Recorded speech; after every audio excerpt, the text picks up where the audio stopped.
శ్రీ విష్ణు సహస్రనామ స్తోత్ర పారాయణం.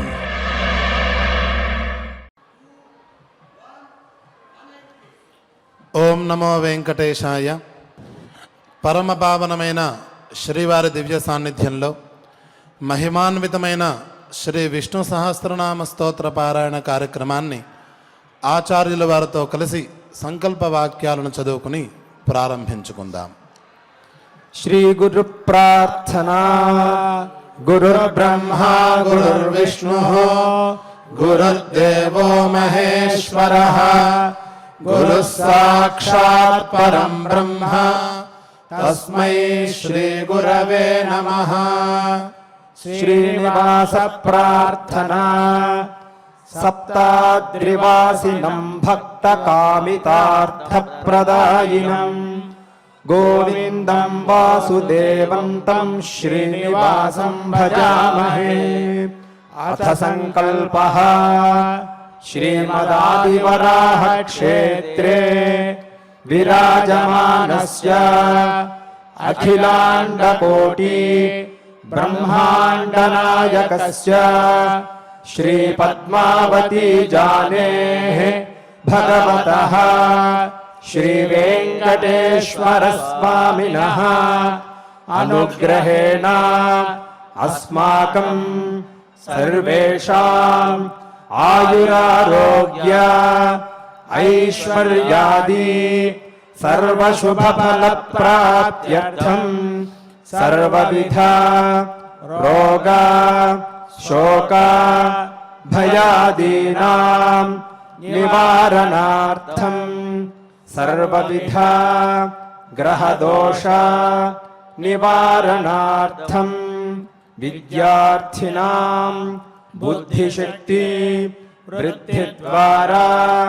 స్వస్వవిషయేషు ప్రావీణ్య సిద్ధ్యర్థం సంతానార్థినాం శీఘ్రమేవ సత్సంతాన సిద్ధ్యర్థం వాంఛితార్థ సిద్ధ్యర్థం సమస్త పాపక్షయార్థం గోసంరక్షణార్థం శ్రీ పరమేశ్వర ప్రీత్యర్థం యథాశక్తి శ్రీ విష్ణు సహస్రనామ స్తోత్ర పారాయణం కరిష్యామహే.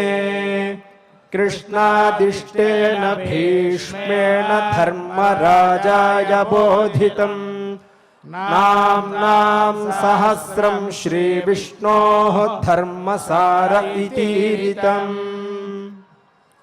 శ్రీ గురుభ్యో నమః. ఉపేంద్రో వామనః ప్రాంశుః అమోఘశుచిరోర్జితః అతీంద్రః సంగ్రహः సర్గః ధృతాత్మా నియమో యమః అని 17వ శ్లోకం. ఉపేంద్రః వామనః ప్రాంశుః అమోఘః శుచిః ఊర్జితః అతీంద్రః సంగ్రహః సర్గః ధృతాత్మా నియమః యమః అనే 12 నామాలతో కూడి ఉంది ఈ శ్లోకం. ఉపేంద్రః ఇంద్రునికి తమ్ముడు, వామనః పొట్టివాడు, ప్రాంశుః పొడుగైనవాడు, అమోఘః వ్యర్థమయ్యే పనులు చెయ్యనివాడు, శుచిః పరమ పవిత్రుడు, ఊర్జితః అతి పరాక్రమశాలి. నిన్న పునర్వసుః అనే నామంతో ఆపుకున్నాం. పరమాత్మ అనేక అవతారాలను భక్తుల యొక్క రక్షణ కొరకు, దుష్టుల యొక్క శిక్షణ కొరకు, శిష్టుల యొక్క పరిపాలన కొరకు తీసుకుంటాడు అని మనం అనుకున్నాం. దానికోసం పరమాత్మ అనేకమైన అవతారాలు తీసుకుంటాడు. ఆ అవతారాలలో కొన్ని అవతారాలు పరిపూర్ణ అవతారాలుగా ఉంటాయి. ఆయన యొక్క సర్వశక్తీశ్వరత్వాన్ని ప్రకటిస్తూ ఉంటాయి, సర్వేశ్వరత్వాన్ని ప్రతిపాదన చేస్తూ ఉంటాయి. కొన్ని అంశావతారాలు ఉంటాయి, కొన్ని కారణావతారాలు ఉంటాయి. మామూలుగా ప్రతి జీవిలోనూ పరమాత్మ ఉంటాడు. మనకు కష్టం కలిగినప్పుడు మనను రక్షించడానికి పక్క వ్యక్తిలోనే ఉండే పరమాత్మ ప్రకాశిస్తాడు, తద్వారా మనకి మేలు చేస్తాడు. ఈ విధంగా పౌనఃపుణ్యేన మళ్ళీ మళ్ళీ ఆ పదార్థముల యందు ఉండువాడు కనుక ఆయనకి పునర్వసు అని మనం ఒకసారి నిన్న అనుకున్నాం. అటువంటి అవతారాలలో పరమోత్కటమైన అవతారాలు ఈ పరిపూర్ణావతారాలు అని చెప్పుకోవాలి. ఆ పరిపూర్ణావతారాలు ప్రధానంగా దశావతారాలుగా చెబుతారు. ప్రతి అవతారం కూడా చాలా మహిమాన్వితంగానే ఉంటుంది. ఆ అవతారం యొక్క స్థూల చరిత్రను పరిశీలించిన ఆ అవతారాల్లో పరమాత్మ చేసే పని మానవులే కాదు దేవతలు కూడా చేయలేనంత గొప్పగా విశేషంగా ఉంటూ ఉంటాయి. ఇంకా ఈ పరిపూర్ణావతారాల్లో ఉండేటువంటి మహాత్మ్యం చాలా అతి విస్తారంగా ఉంటుంది. దాంట్లో మత్స్యకూర్మో వరాహశ్చ నారసింహోథ వామనః అని చెప్పినట్లు 5వ అవతారం వామనావతారం. మిగతా అవతారాలు అతి మానుషమైన అవతారాలు అయినట్లయితే వామనావతారం మానవ రూపంలో ఉండేటువంటి అవతారం కనుక అటువంటి గొప్పదైన అవతారాన్ని ఈ శ్లోక వాక్యంలో మొదటి వాక్యంలో ప్రస్తావన చేస్తూ ఉన్నారు. ఉపేంద్ర ఇంద్రుని యొక్క తమ్ముడు అని. ప్రహ్లాదుడు అనే ఒక భక్తాగ్రేసుడు మనందరికీ తెలుసు. ఆ ప్రహ్లాదుడు రాక్షసుడు, జాత్య రాక్షసుడు, కానీ పరమాత్మను సర్వవ్యాపిగా దర్శించినటువంటి యోగీశ్వరుడు. ఆయన భాగవతోత్తముడు, మనందరికీ తెలిసిన వారే. వారి కొడుకు విరోచనుడు, ఆయన కొడుకు బలిచక్రవర్తి. ప్రహ్లాదుడి యొక్క మనవడు, అలాగే విరోచనుడు యొక్క కొడుకు ఈ బలిచక్రవర్తి. ప్రహ్లాదుడిలాగానే విరోచన మహారాజు కూడా యోగీశ్వరుడు, సర్వవ్యాపైన పరమాత్మను దర్శించిన వాళ్ళలో ఒకరు. ఆయన కొడుకైనటువంటి బలిచక్రవర్తి కూడా జాత్య రాక్షస జాతిలో పుట్టినప్పటికీ కూడా అతను ఎప్పుడూ కూడా క్రౌర్యంగా ప్రవర్తించలేదు. చాలా ధర్మబద్ధంగానే జీవనం కొనసాగించేవాడు. ఆయన యొక్క వ్యవహారం ఎట్లా ఉండేది అంటే, తాను రాజు కనుక రాజుకి రాజ్య విస్తరణ అనేది ఒక ధర్మం కనుక మిగతా రాజ్యాలను ఆయన కలుపుకుంటూ ఉండేవాడు. నిరంతరం ద్రవ్యయజ్ఞం చేస్తూ ఉండేవాడు, జపయజ్ఞాలు చేస్తూ ఉండేవాడు, జ్ఞానయజ్ఞాలు కూడా చేస్తూ ఉంటాడు. అన్ని విధాలుగా ఆ సర్వవ్యాపి అయినటువంటి శ్రీమన్ మహావిష్ణుమూర్తిని ఆరాధన చేస్తూ ఉండేవాడు. కానీ ఆయన మనసులో నేను ఈ సర్వలోకానికి రాజునవ్వాలి, నేను సర్వేశ్వరునవ్వాలి అనే ఒక స్వార్థం ఉంది. నేను అంత గొప్పవాణ్ణి అనే క్రమక్రమేణ అహంకారం కూడా ఆయనలో ముదరడం ప్రారంభించింది. ఈ 2 ప్రధానమైన దుర్గుణాలు ఆయన మనస్సులో ఉన్నాయి. కానీ ఆయన చర్యలు మాత్రం విష్ణు ప్రీతికరంగానే ధర్మబద్ధంగానే కొనసాగుతూ ఉన్నాయి. ఇలా ఒక పక్క యజ్ఞాలు చేస్తూ ఉన్నాడు, ఒక పక్క తన శక్తి సామర్థ్యాలతో తన పుణ్య విశేషంతో మిగతా రాజ్యాలని ఆక్రమించుకుంటూ ఉన్నాడు. భూలోకం దాటిన తర్వాత సాక్షాత్ స్వర్గలోకాన్ని కూడా ఒకానొక సందర్భంలో ఆక్రమించేశాడు. అక్కడున్నటువంటి దేవేంద్రుణ్ణి తప్పించి తాను ఆ రాజ్యాన్ని గెలిచాను కాబట్టి ఆ రాజ్యం కూడా తనదే అని ధర్మబద్ధమైన ఉపాయంతోనే ఇంద్రుణ్ణి జరిపి స్వర్గాన్ని కూడా ఆయన అధిపతి అయ్యాడు. ఎక్కడ కూడా దేవతల పట్ల అపచారం చేయట్లేదు, ఎవరిని అవమానపరచటం లేదు, హింస చేయటం లేదు. నిరంతరం ఈ 3 రకాల యజ్ఞాలతో సర్వేశ్వరుడైన శ్రీమన్ మహావిష్ణువుని ప్రార్థన చేస్తూనే ఉన్నాడు. కానీ ఇంద్రుణ్ణి గెలిచిన తర్వాత నేను సర్వశక్తీశ్వరుణ్ణి నేను సర్వాధికారిని అనే అహంకారం బాగా లోపల దాటిపోయింది. నేను గొప్పవాణ్ణి అనే స్వార్థం, ఏదైనా నాకే చెందుతుంది అనే స్వార్థం లోపల ఆయనకి బాగా ముదిరిపోయింది. కానీ ఆయన హరిభక్తిపరుడు. పరమాత్మ ఇటువంటి భక్తి కలిగినటువంటి, అంతటా తనను చూస్తూ ఉండేటువంటి, యోగ సాధన చేస్తూ ఉన్నటువంటి ఈ భక్తుణ్ణి సంహరించాలా లేక సంస్కరించాలా అంటే పరమాత్మ ఈ భక్తుణ్ణి సంస్కరించాలి అని మాత్రమే అభిప్రాయపడ్డాడు. సంహరించడానికి అతని దగ్గర క్రౌర్యం లేదు, సంస్కరించాలి, ఆ జీవిని ఉద్ధరించాలని పరమాత్మ అభిప్రాయపడ్డాడు. రెండవది, ఇతను చేసిన తప్పేమిటి అని అనుకుంటున్నారా? ఇతను ధర్మబద్ధంగానే కదా జీవనం కొనసాగించాడు, రాజుగా పక్క రాజ్యాలను ఆక్రమించుకున్నాడు, ఇతను చేసిన తప్పేమిటి అని అనుకుంటున్నారా? పరమాత్మ ఈ ప్రపంచాన్ని సృష్టించి ఆ ప్రపంచానికి కొన్ని నియమాలు పెట్టాడు, ఒక రకమైన వ్యవస్థ ఏర్పాటు చేసుకుంటూ వచ్చాడు. ఈ మాట మనం వెనకటి కూడా చెప్పుకున్నాం.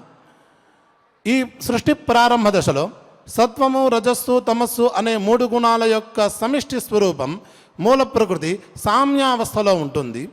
జీవుల యొక్క పాపపుణ్య ప్రభావాల చేత ఆ సామ్యంలో వైషమ్యాన్ని పొంది ఆయా జీవులు తదనుగుణంగా ఆయా యోనులను పొందుతూ ఉంటారు అని చెప్పుకున్నాం.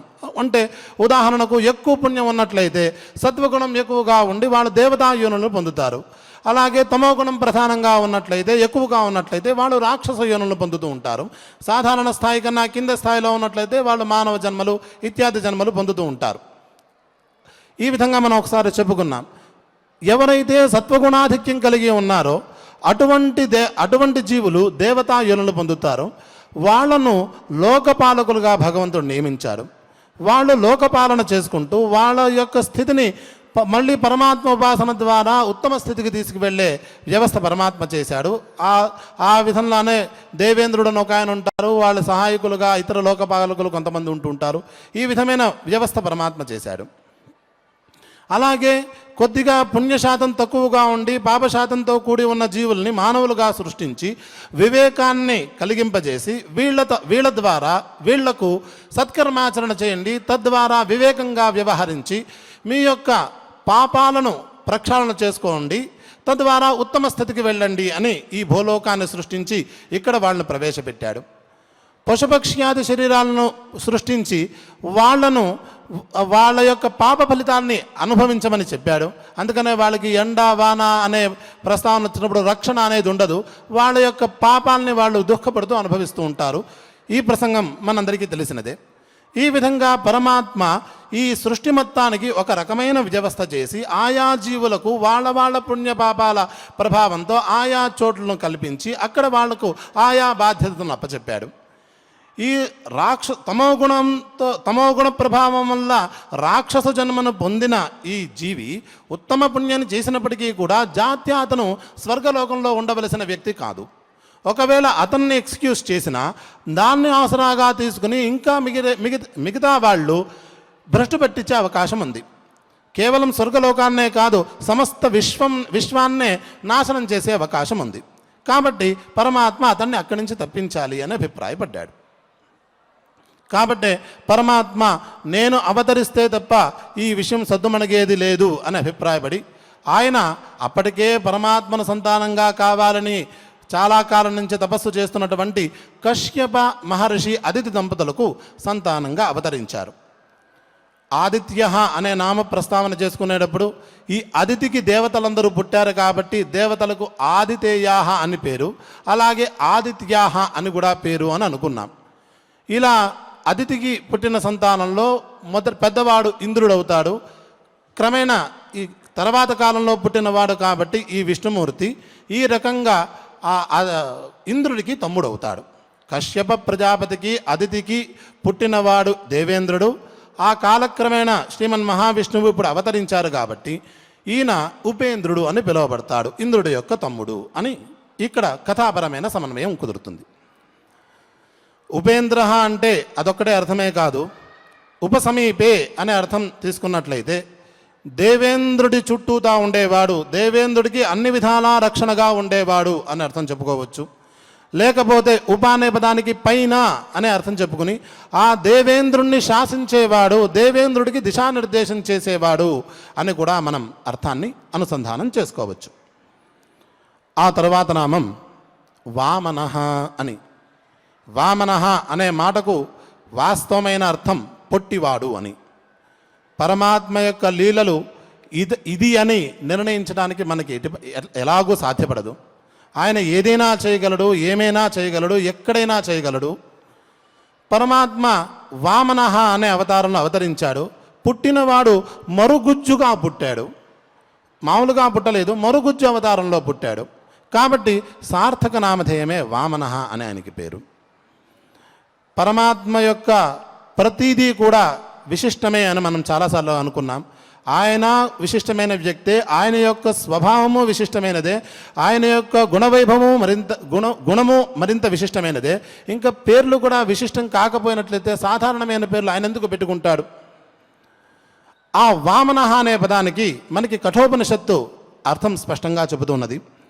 మధ్యే వామనమాసీనం విశ్వే దేవా ఉపాసతే అని కఠోపనిషత్తులో వాక్యం. మధ్యే వామనమాసీనం విశ్వే దేవా ఉపాసతే అని. ఈ హృదయాంతరాళంలో మధ్యలో ప్రకాశిస్తున్నటువంటి వామనుడు అనే పరమాత్మను ఈ సమస్త దేవతలు ఉపాసన చేస్తూ ఉన్నారు అని ఆ వాక్యానికి సాధారణమైన అర్థం. అక్కడ వామన అంటే ఎవరు అన్నట్లయితే ఈ మాట మనం ముందుసార్లు కూడా అనుకున్నాం. ఎవరిని ఉపాసన చేయడం వల్ల, ఎవరిని ధ్యానించడం వల్ల, ఎవరి నామ సంకీర్తన చేయడం వల్ల, ఎవరి తత్వానుసంధానం చేయడం వల్ల మనలో ఉండేటువంటి చెడు ఆలోచనలు పోతూ ఉంటాయో, మన చుట్టూతో ఉన్నటువంటి చెడు ఎనర్జీ, నెగటివ్ ఎనర్జీస్ అన్ని పోతూ ఉంటాయో, దేనివల్ల మనం ఉత్తమమైన ఆలోచనలు చేస్తామో, ఉత్తమమైన పనులు చేస్తూ ఉంటామో, అటువంటి పరమాత్మకే ఇక్కడ వామనః అని పేరు. వామయతి, త్యాజయతి. వామయతి అనే పదానికి వాస్తవమైన అర్థం కక్కించువాడు, వాంతి చేయించువాడు. ఎవడైతే తన యొక్క స్థితి చేత, తాను ఉండటం చేత, లేకపోతే తన నామము యొక్క ఉండటం చేత ఈ జీవులలో అంతరాళంలో గట్టిగా కట్టుకుపోయినటువంటి పాపాన్ని కూడా పెకిలించి బయటికి కక్కించి వేయిస్తాడో, లోపల నిర్మాల్యాన్ని అక్కడ మలం లేకుండా ఏర్పాటు చేస్తాడో, శుద్ధతను ఏర్పాటు చేస్తాడో, అతను వామనః అని పిలువబడతాడు. కాబట్టే దేవతలు, సత్వగుణాన్ని అధికంగా కలిగినటువంటి దేవతలు తమ మనస్సులో మాలిన్యం కనుక ప్రవేశించినట్లయితే ఆ దేవతాయోని నుంచి జారి ఈ మానవ జన్మనో, పశు జన్మనో, లేక రాక్షస జన్మనో పడవలసి వస్తుందేమో అన్న భయంతో ఆ వామనుని హృదయంలో నిరంతరం ఉపాసన చేస్తూ ఉంటారు.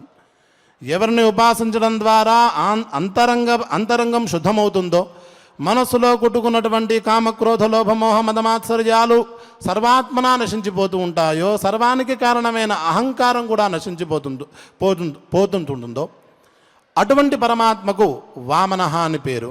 కాబట్టి ఇక్కడ అవతరించినటువంటి పరమాత్మకు కూడా వామనః అనే నామకరణం సార్థకమే అవుతున్నది. ఈయన ఏం చేశారు? సరే, ఈయనకు 8 ఏళ్ల ప్రాయం ఏదో వచ్చింది, ఉపనయనం జరిగింది. ఒకనాడు ఈ బలిచక్రవర్తి గారు యజ్ఞం చేస్తూ ఉండగా ఆయన దగ్గరికి వెళ్ళి ఆయన దానాలు చేస్తుండగా నాకు 3 అడుగుల భూమి కావాలి అని అడిగాడు. ఆయన సహజంగా నేను సర్వేశ్వరుణ్ణి వచ్చిన వాడుపై మరిగుజ్జుగా ఉన్నాడు అని అనుకున్నాడు. కానీ లోపల తేజోనుభవం మనకు జరుగుతూనే ఉంది. ఆ చిన్నపిల్లవాడిని చూస్తుంటే, ఆ ముగ్ధ సౌందర్యాన్ని చూస్తుంటే లోపల ఆయన కూడా చాలా ఆనందానికి, ఆశ్చర్యానికి లోనవుతున్నాడు. ఏదో తెలియని ఆనందానుభూతులను పొందుతూనే ఉన్నాడు. యోగీశ్వరుడే కదా. కానీ లోపల ఉన్న అహంకారం వల్ల వచ్చినవాడు పరమాత్మ అనే విషయాన్ని ఆయన గ్రహించలేకపోతున్నాడు. ఆ కథ వేరు. సరే, 3 అడుగులు ఇచ్చేశాడు. నీళ్లు పోసాడో లేదో చేతిలో, ఈ బలిచక్రవర్తి వామనుడి యొక్క చేతిలో, వెంటనే తన రూపాన్ని తాను పెంచేశాడు. ఎలా పెంచాడో కూడా కథ తెలుసు. ఒక పాదంతో సమగ్రమైన భూమండలాన్ని కప్పేశాడు. రెండవ పాదంతో సమస్తమైన బ్రహ్మాండాన్ని కప్పేశాడు. ఇక్కడ ఒక చిన్న మాట అనుకుందాం. కప్పేశాడు అంటే ఏం చేశాడు ఆయన? ఒకవేళ అంటే పెద్దగా ఐరన్ లెగ్ లాంటిది పెడితే భూమి పచ్చడై ఉండేది. అలా చేయలేదు.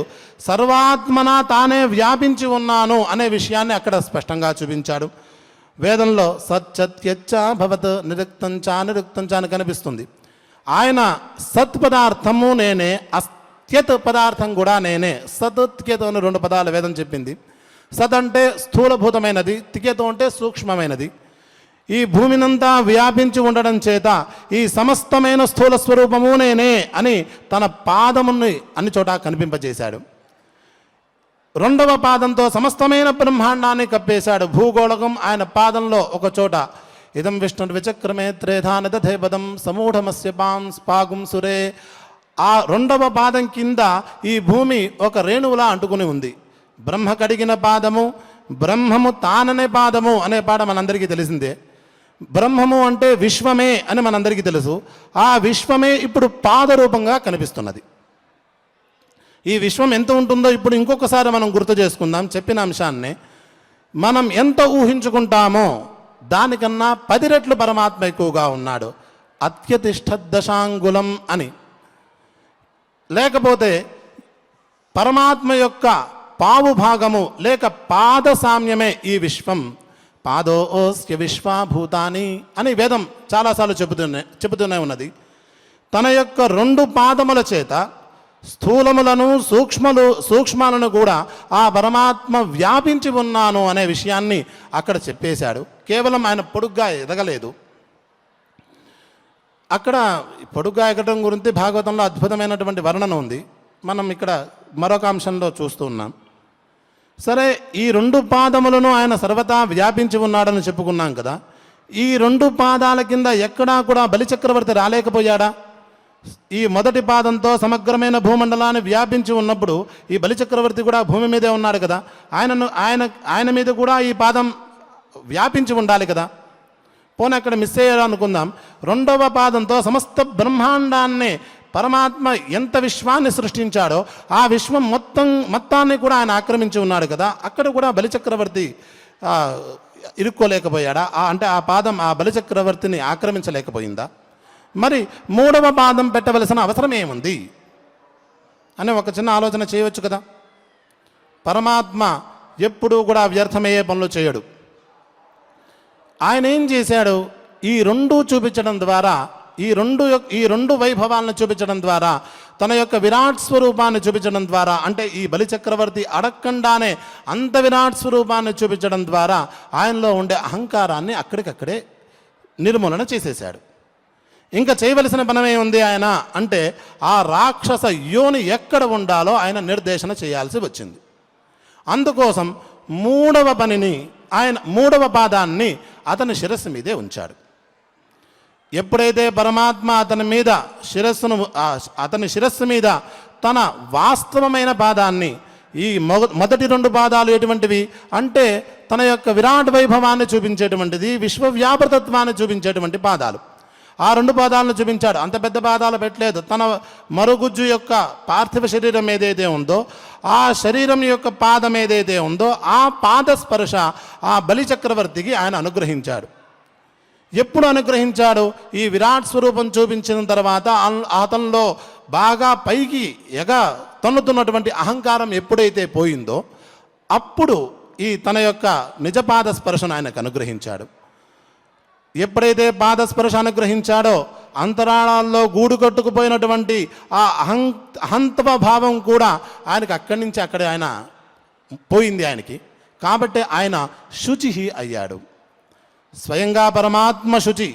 ఎవరిని ఉపాసన చేయడం వల్ల, ఎవరి నామస్మరణ చేయడం వల్ల, ఎవరి రూపాన్ని స్మరించడం వల్ల, ఎవరి రూపాన్ని మనసులో దృఢంగా నిలుపుకోవడం వల్ల, ఎవరి తత్వాన్ని తెలుసుకోవడం వల్ల, ఆ తత్వాన్ని అనుసంధానం చేయడం వల్ల మన మనసులో మనకి పావిత్ర్యం తెలుస్తుందో అది మనకే తెలుస్తుంది. వాటిలో చెప్పాల్సిన అవసరం లేదు.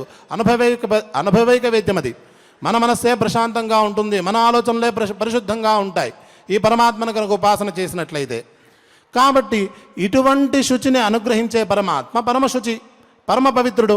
ఆయన యొక్క పాదస్పర్శ కలగడం చేత ఈ జీవి కూడా పవిత్రుడయ్యాడు.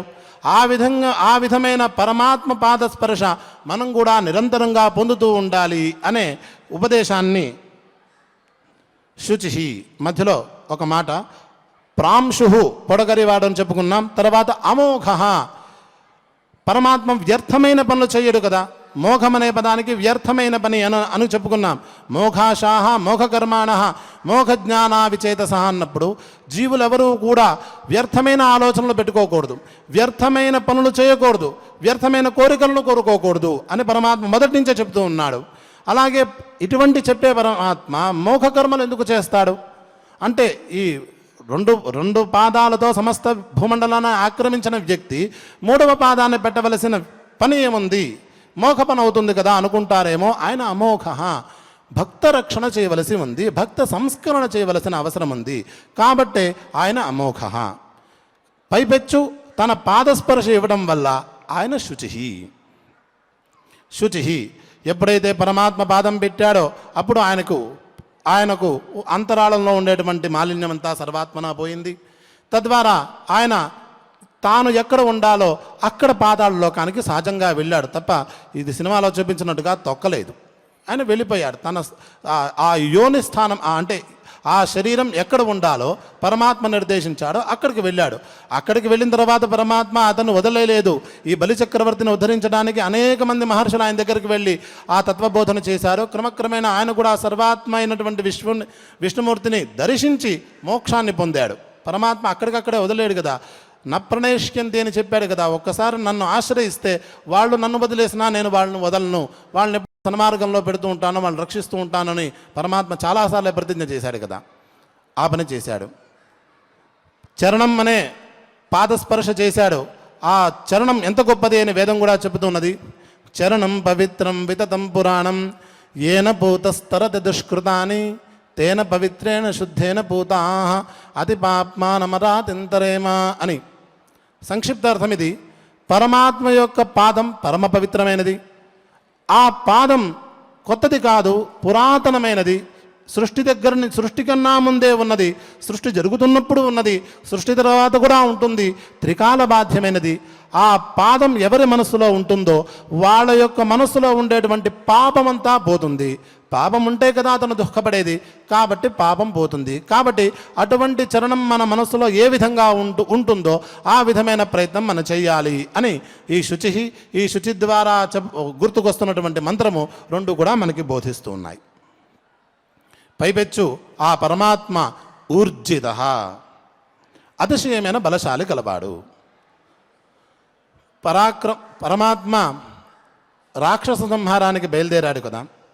ఆ రాక్షస సంహారానికి బయలుదేరినప్పుడు ఆయనకు అనువైన ఆయుధాలు కొన్ని ఉండాలి, పరివార దేవతలు కొన్ని ఉండాలి. ఇవన్నీ తీసుకుని కదా ఆయన వెళ్ళాలి అని అనుకుంటున్నారేమో. అలా ఏం లేదు. ఆయన సర్వశక్తీశ్వరుడు. భాగవతంలో భూషణాధ్యాయుధలింగాఖ్యా ధత్తే శక్తి స్వమాయయా అని ఒక వాక్యం ఉన్నది. పరమాత్మ నుంచే ఈ సమస్తమైన సృష్టి ఆవిర్భవించింది. పరమాత్మ కంటే మరొక పదార్థం లేదు లోకంలో. ఈ విషయం మనకి సందేహం లేదు. పరమాత్మ ధరించేటువంటి ఆయుధాలు ఏవైతే ఉన్నాయో అవి పరమాత్మ కంటే వేరేవి ఉంటాయా? ఇంకా స్పష్టంగా చెప్పుకోవాలి అంటే రామావతారంలో విశ్వామిత్ర మహర్షి యుగాలు తపస్సులు చేసి అనేక అస్త్రాలను సంపాదించాడు. ఆ అస్త్రాలను రామచంద్రమూర్తికి సమర్పించాలి అనే ఉద్దేశ్యంతో ఆయన ఒక యజ్ఞం అనే మిషతో ఆయనను బయటికి తీసుకువెళ్ళాడు. అంటే అడవికి తీసుకువెళ్ళాడు. ఒక యాగ సంరక్షణ అనే నేపంతో, సీతా కళ్యాణం అనే నేపంతో ఆయనను బయటికి తీసుకువెళ్ళాడు. ఒక గంగా తీరంలో తాను సంపాదించినటువంటి యుగాలు తపస్సులు చేసి సంపాదించినటువంటి అస్త్రదేవతలను ఒకసారి పిలిచి వాళ్ళను సాష్టాంగ నమస్కారాలు చేసి రామచంద్రమూర్తికి సమర్పించాడు. రామచంద్రమూర్తి వాళ్ళకి షేకాండిచ్చి తనలో కలుపుకున్నాడు. ఇలా రామచంద్రమూర్తి ఎలా చేయగలిగాడు? రామచంద్రమూర్తి చేతిలో కోదండం అనే బాణం ఉంటుంది, ధనస్సు ఉంటుంది. ఆ ధనస్సుని అగస్త్య మహర్షి ఇచ్చారు. ఆ అగస్త్య మహర్షిని పుట్టించిన వాడెవరు? ఆ అగస్త్య మహర్షి ఎవరి గురించి తపస్సులు చేశాడు? ఆ తపస్సులకి మెచ్చి ఆయనకు తపశ్శక్తిని అనుగ్రహించిన వాడెవరు? ఈ కోదండం అగస్త్య మహర్షి యొక్క తపస్సు యొక్క స్వరూపం కదా. ఆ తపఫలితాన్ని ఆయన ఎవరికి అందజేశారు? మళ్ళీ రామచంద్రమూర్తికి అందజేశారు. ఇప్పుడు రామచంద్రమూర్తి చేతిలో ఉండేటువంటి ధనుస్సు రామచంద్రమూర్తి కంటే వేరైనదా? ఆయనకి ఆ కోదండం లేకపోయినంత మాత్రం చేత వచ్చే నష్టం ఏమన్నా ఉందా? ఏమీ లేదు. ఆయన సర్వశక్తీశ్వరుడు, ఆయన జేత, ఆయనకు ఓటమంటూ లేదు. పైపెచ్చు మనకు జయాన్ని కలిగించేవాడు ఆయన. నిన్న కూడా ఆ విషయం ప్రస్తావన చేసుకున్నాం. మరెందుకు చెప్తున్నాడంటే స్వమాయయ, తన యొక్క విరాట్ వైభవాన్ని భక్తులకు తెలపడానికి ఆయా చిహ్నాలను ఆయన ధరిస్తూ ఉన్నాడు, సాంకేత రూపంగా ధరిస్తూ ఉన్నాడు. ఇక్కడ కూడా వామనావతారంలో ఒక కమండలాన్ని ఒక మహర్షి ఒక దేవత ఇచ్చారు. బ్రహ్మచారి కట్టుకోవలసినటువంటి వస్త్రాలను ఒక ఆయన ఇచ్చారు. అలాగే యజ్ఞోపవీతాన్ని మరొకరు ఇచ్చారు. ఇవ్వాల్సిన అవసరమే ఉంది? ఆయన అనుగ్రహం వల్ల వచ్చినటువంటి ఆ తప ఫలితాన్ని ఆయన పాదార విందారకు సమర్పణ చేసే అవకాశం వచ్చింది కదా అని ఆ అవకాశాన్ని దుర్వినియోగం పరుచుకోకుండా వాళ్ళు ఆయనకు ఆయా వస్తువును సమర్పణ చేస్తున్నాడు. పరమాత్మకు ఈ ఆయుధాలతో అవసరం లేదు. ఆయన సర్వశక్తీశ్వరుడు, సర్వస్వతంత్రుడు కూడా. ఈ మాట మనకేం నేర్పుతున్నది అని ఒకసారి అనుకున్నట్లయితే, వస్తువులన్నీ కూడా పరమాత్మ ఇచ్చినవే. ఆ ఇచ్చిన ప్రతి వస్తువు కూడా ఆ పరమాత్మ స్వరూపమే. మనం ఎంత కుదిరితే ఆయనకు దాన్ని ప్రతి సమర్పణ చేయాలి. పరమాత్మ చేయమని అడగట్లేదు, చేస్తే మేలు అని మాత్రమే చెబుతూ ఉన్నాడు. ఏమీ అడగట్లేదు. పత్రం పుష్పం ఫలం తోయం యోమే భక్త్యా ప్రయచ్చతి అనే శ్లోకంలో ఈ చెప్పినటువంటి ఏవైతే చాలా తేలికైనటువంటి పదార్థాలు ఉన్నాయో ఆ పదార్థాలన్నీ కూడా పరమాత్మ సృష్టించినవే, పరమాత్మ స్వరూపినవే. కానీ మీరు నాకు ప్రతి సమర్పణ చేసేటప్పుడు భక్తితో సమర్పణ చేయండి. మీరు ఏ పాటి భక్తితో నన్ను ఆశ్రయిస్తారో దాని ద్విగుణితమైన లేక అనంతగుణితమైనటువంటి ఫలితాన్ని నేను ఇస్తాను అని చెప్పటానికి అన్నట్లుగా ఊర్జిత అనే పదం ఇక్కడ స్వారస్యంగా తోస్తున్నది. ఈ విధంగా ఇంద్రుని యొక్క తమ్ముడి పుట్టివాడుగా పుట్టి తన యొక్క విరాట్ స్వరూపాన్ని బలిచక్రవర్తికి దర్శింపజేసి అమోఘమైన పని ఏమాత్రమూ చేయకుండా పరమ పావనమైనటువంటి తన పాదస్పర్శను తన భక్తాగ్రేసరుడికి ఇచ్చి అతన్ని శుద్ధిపరిచి అతనిని ఉత్తమమైన మార్గాన్ని పొందినటువంటి ఈ సర్వోత్కటమైన బలశాలి ఈ పరమాత్మ అనే ఒక ప్రసంగాన్ని, ఆ పరమాత్మ యొక్క లీలలో ఉండేటువంటి ఒక రకమైన ఔత్కట్యాన్ని ఈ వాక్యం మనకి తెలుపుతున్నది. మనకు అనేక విషయాలు కూడా చెప్పింది.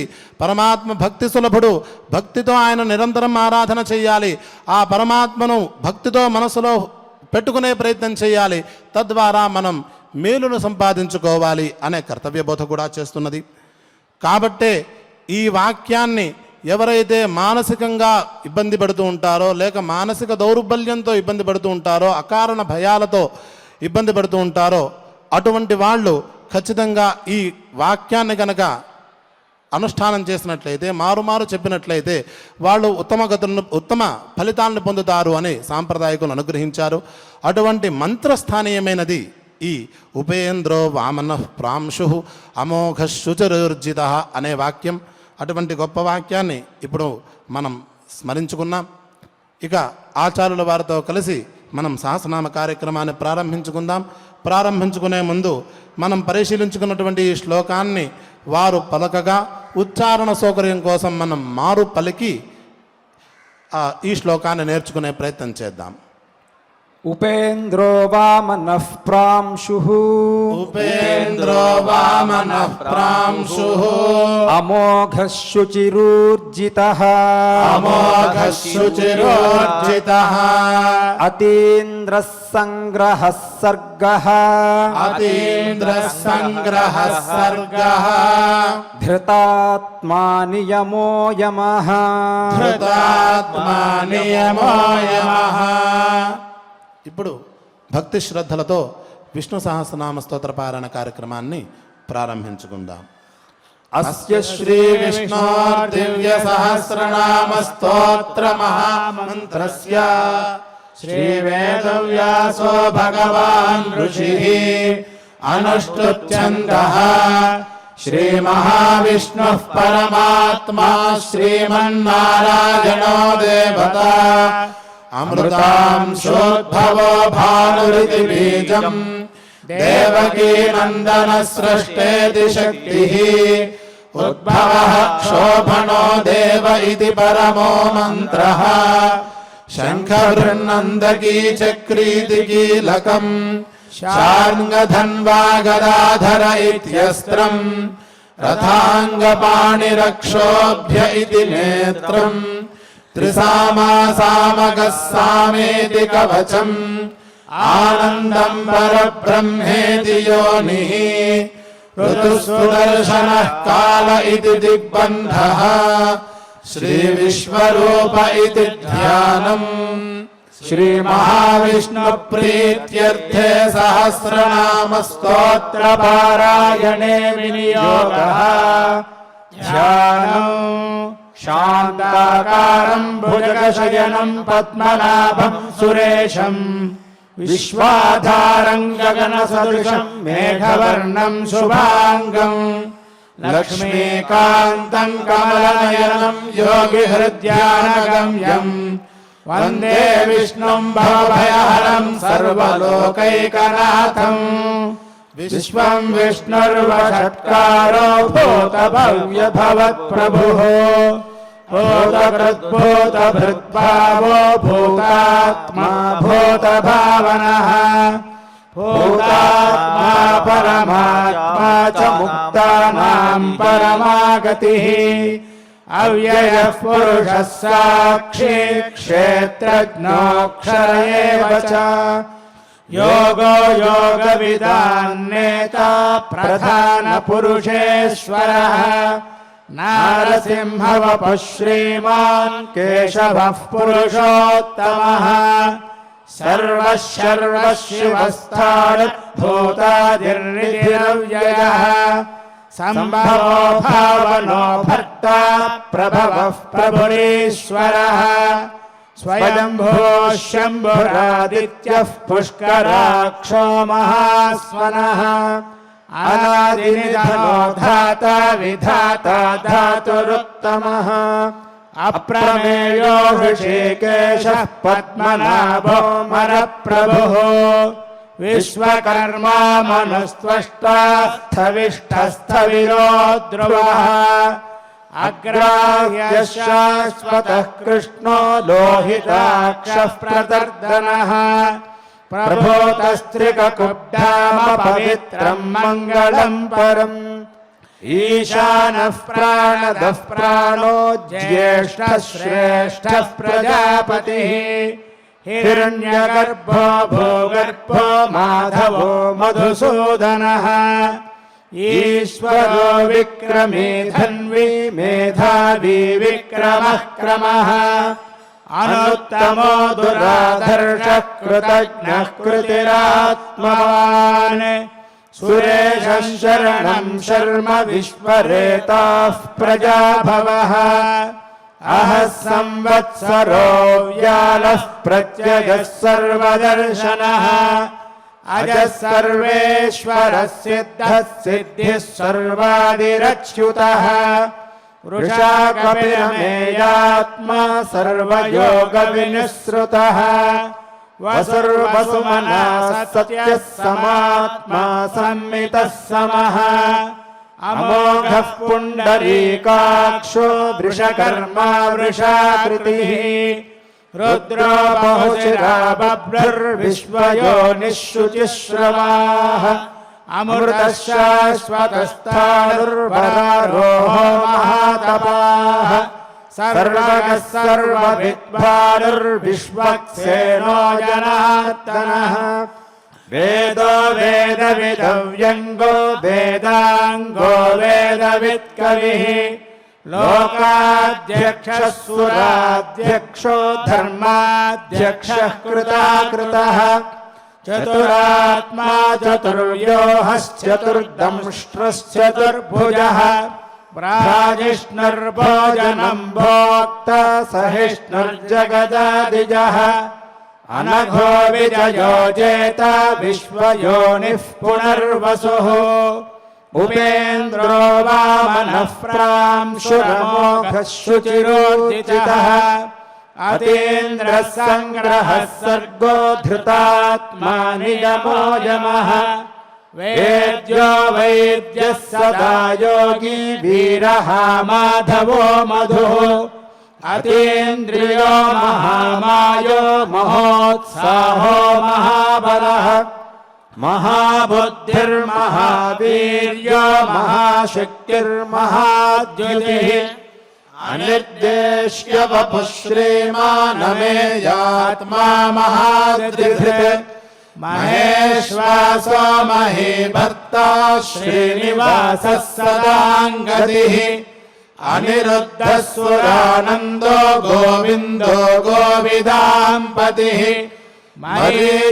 मरीचिर्दमनोहंसः सुपर्णो भुजगोत्तमः हिरण्यनाभः सुतपाः पद्मनाभः प्रजापतिः अमृत्युः सर्वदृक्सिंहः सन्धाता सन्धिमान् स्थिरः अजो दुर्मर्षणः शास्ता विश्रुतात्मा सुरारिः गुरुर्गुरुतमो धामः सत्यः सत्यपराक्रमः निमिषो निमिषस्रग्वी वाचस्पतिरुदारधीः अग्रणीर्ग्रामणी श्रीमान् न्यायो नेता समीरणः सहस्रमूर्धा विश्वात्मा सहस्राक्षः सहस्रपात् आवर्तनो निवृत्तात्मा संवृतः सम्प्रमर्दनः अहः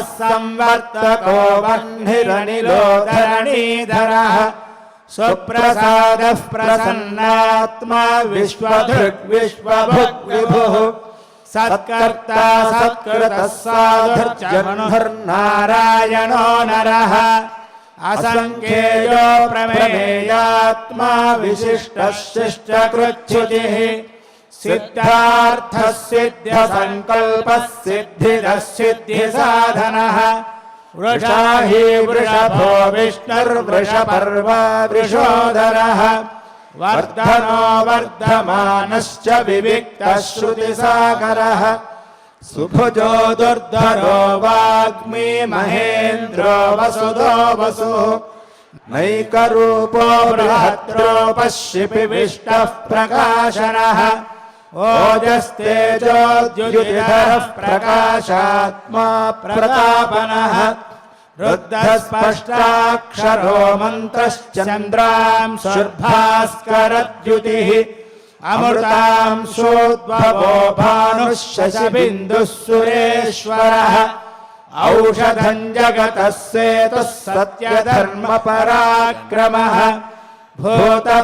भूतभव्यभवन्नाथः पवनः पावनो नरः कामः कामकृत्कान्तः कामः कामः प्रदः प्रभुः युगादिकृद्युगावर्तो नैकमायो महाशनः अदृश्यो व्यक्तरूपश्च सहस्रजिदनन्तजित् इष्टो विशिष्टः शिष्टेष्टः शिखण्डी नहुषो वृषः क्रोधः क्रोधकृत्कर्ता विश्वबाहुर्महीधरः अच्युतः प्रथितः प्राणः प्राणदो वासवानुजः अपान्निधिरधिष्ठानमप्रमत्तः प्रतिष्ठितः स्कन्दः स्कन्दधरो धुर्यो भरतो वायुवाहनः वासुदेवो बृहद्भानुरादिदेवः पुरन्दरः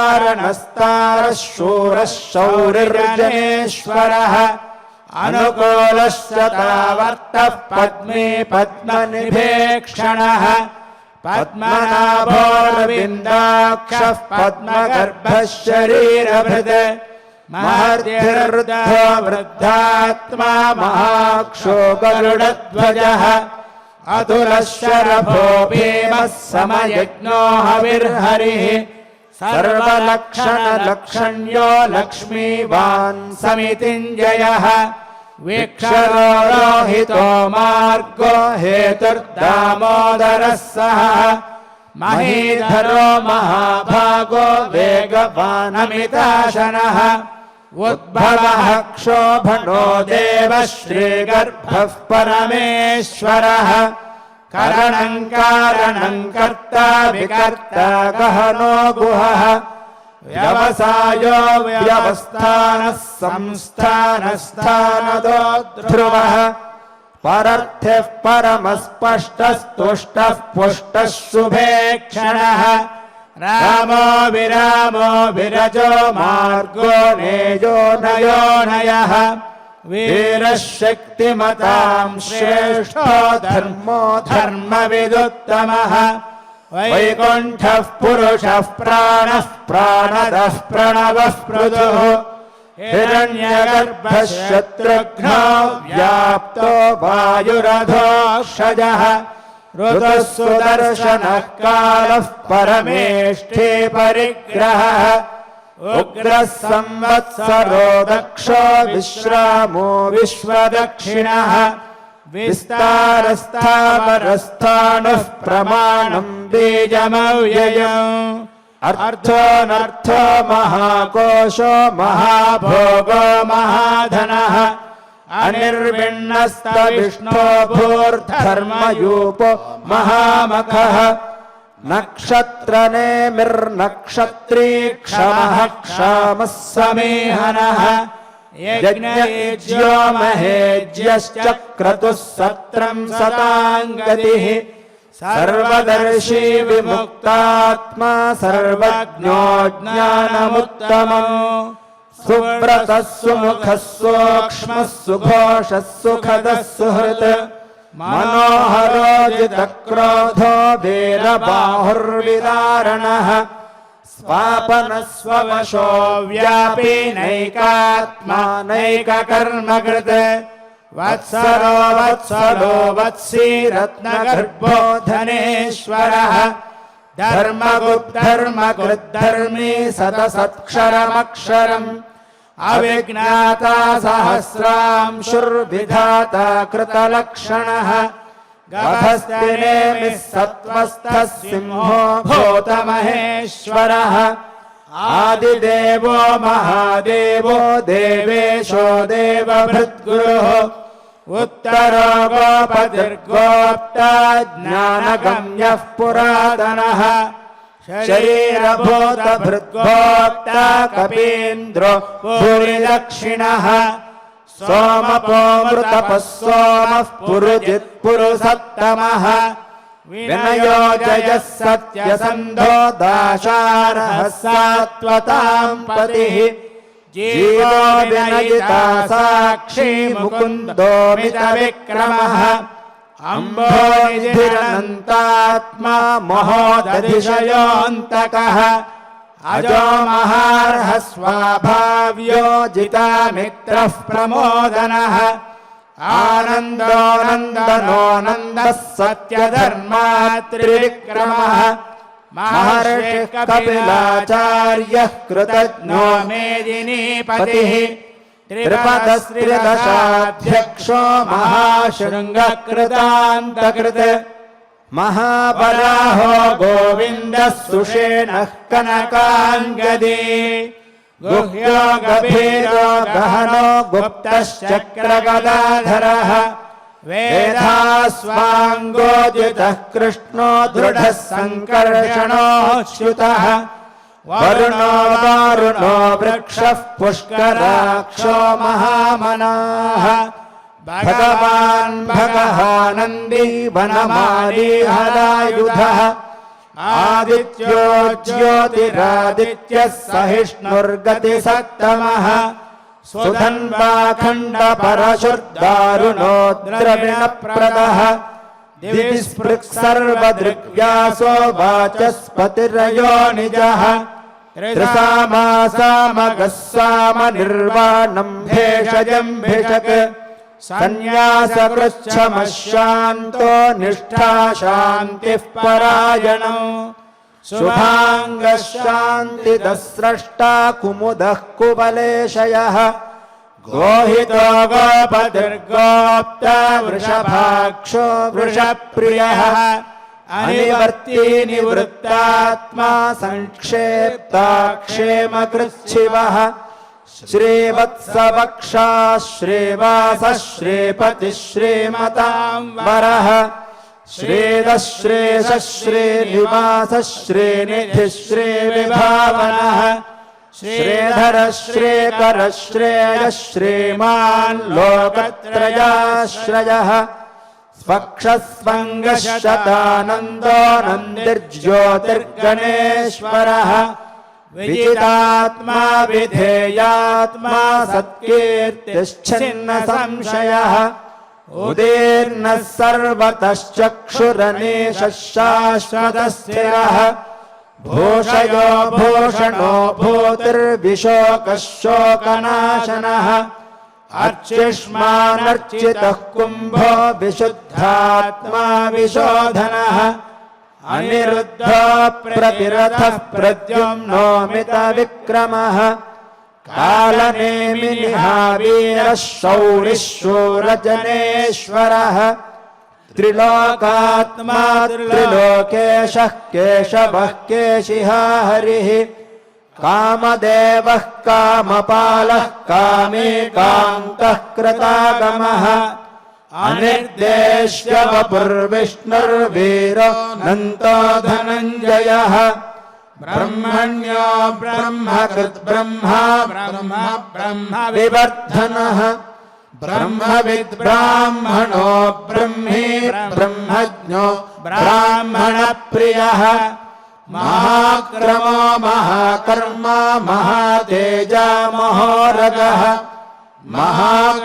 महाक्रतुर्महायज्वा महायज्ञो महाहविः स्तव्यस्तव प्रियस्तोत्रं स्तुतिस्तोतारणप्रियः पूर्णः पूरयिता पुण्यः पुण्यकीर्तिर्नामयः मनोजवस्तीर्थकरो वसुरेता वसुप्रदः वसुप्रदो वासुदेवो वसुर्वसुमनाहविः सद्गतिः सत्कृतिः सत्ता सद्भूतिः सत्परायणः शूरसेनो यदुश्रेष्ठः सन्निवासः सुयामुनः भूता वासो वासुदेवः सर्वासु निलयो नलः दर्पः दर्पदो दृप्तो दुर्धरोधापराजितः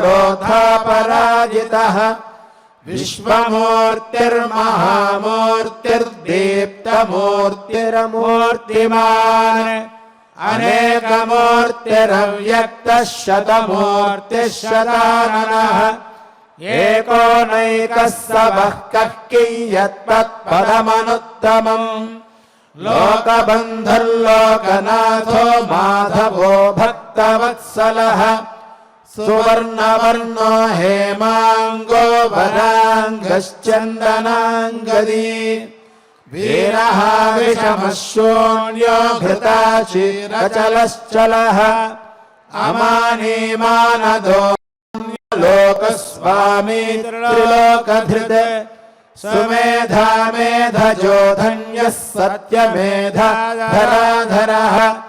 तेजो वृषोद्युतिधरः सर्वशस्त्रभृताम्बरः प्रग्रहो निग्रहो व्यग्रो नैकशृङ्गो गदाग्रजः चतुर्मूर्तिश्चतुर्बाहुश्चतुर्व्यूहश्चतुर्गतिः चतुरात्मा चतुर्भावश्चतुर्वेदविदेकपात् समावर्तो निवृत्तात्मा दुर्जयो दुरतिक्रमः दुर्लभो दुर्गमो दुर्गो दुरावासो दुरारिः शुभाङ्गो लोकसारङ्गः सुतन्तुस्तन्तुवर्धनः इन्द्रकर्मा महाकर्मा कृतकर्मा कृतागमः उद्भवः सुन्दरः सुन्दरत्ननाभः सुलोचनः अर्को वाजसनः शृङ्गी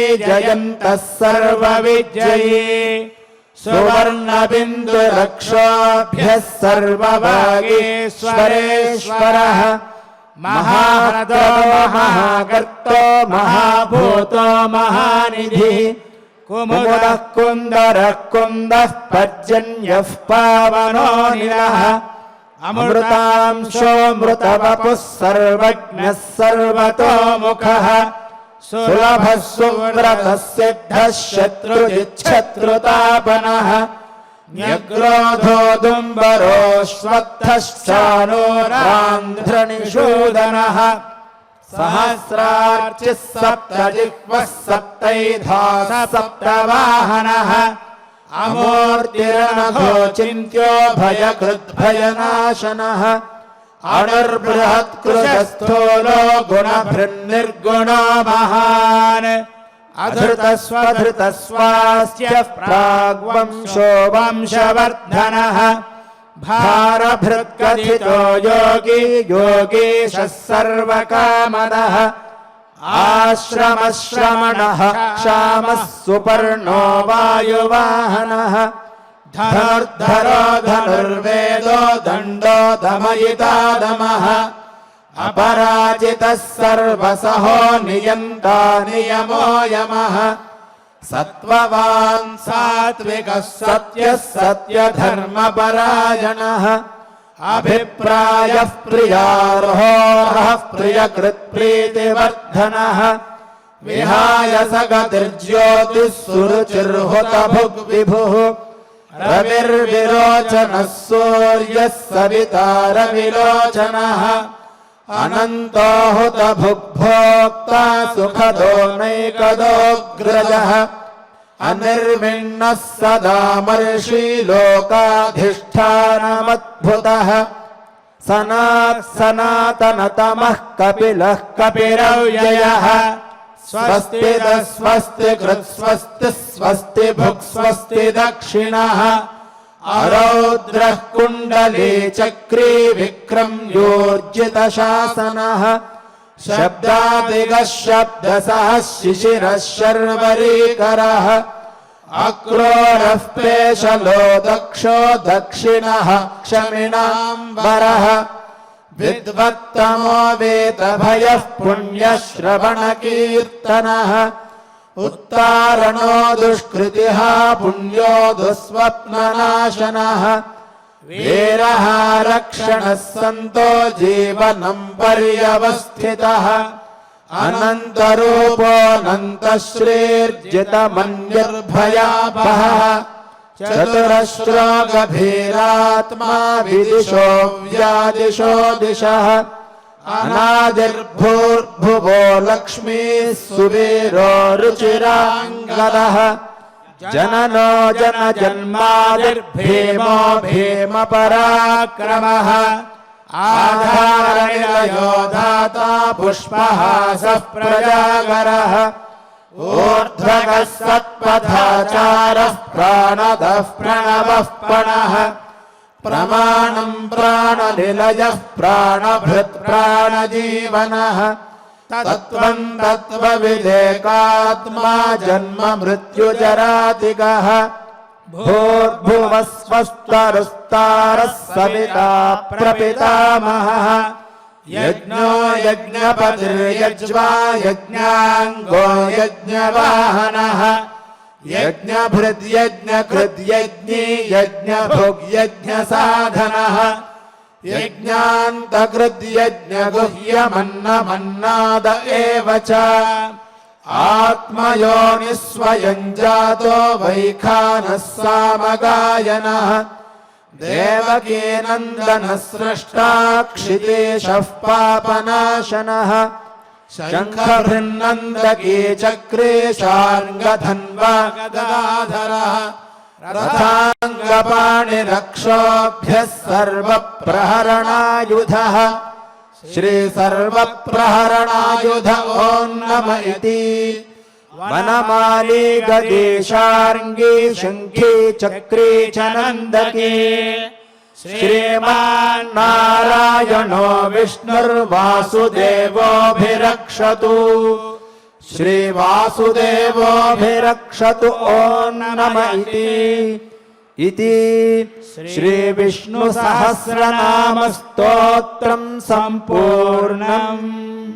ఈ విధంగా భక్తి శ్రద్ధలతో ఈ విష్ణు సహస్రనామ స్తోత్ర పారాయణ కార్యక్రమాన్ని పూర్తి చేసుకున్నాం। ఈ పారాయణ ఫలితాన్ని పరమపావనమైన ఆ శ్రీవారి దివ్య చరణాల యందు సమర్పణ చేసుకుంటూ ఈ మంగళ శ్లోకాలతో మంగళాంతంగా ఈ కార్యక్రమాన్ని పూర్తి చేసుకుందాం। అథ క్షమా ప్రార్థనా యదక్షరపదభ్రష్టం మాత్రాహీనం చ యద్భవేత్ తత్సర్వం క్షమ్యతాం దేవా నారాయణ నమోస్తుతే। అథ లోకక్షేమ ప్రార్థనా సర్వే భవంతు సుఖినః సర్వే సంతు నిరామయాః సర్వే భద్రాణి పశ్యంతు మా కశ్చిద్ దుఃఖభాగ్ భవేత్। అథ మంగళం శ్రియః కాంతాయ కళ్యాణ నిధయే నిధయేర్థినాం శ్రీవేంకట నివాసాయ శ్రీనివాసాయ మంగళం। Now